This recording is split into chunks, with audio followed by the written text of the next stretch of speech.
In this video, I'm going to give you the answer of this question, and the question is: Washington suppressed the 1794 Whiskey Rebellion in what state?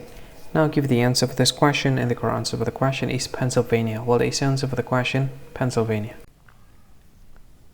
Hi, thank you so much for watching this video. If you find this video is very useful, you can help this channel to grow by subscribing this channel.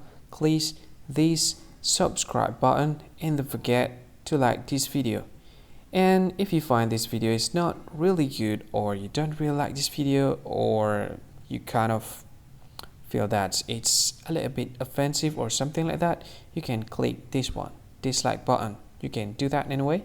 And if you want to share this video with your friend, you can share it by clicking this share button, and you can share it to any social media that you wish that is currently available at this time, like Facebook, Twitter, LinkedIn, and many others, right?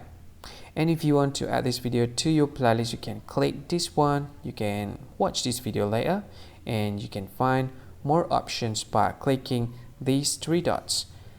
And yeah, don't forget to subscribe. I think that's all of it. Thank you so much for watching this video, and see you again in another video. Bye bye. See you again.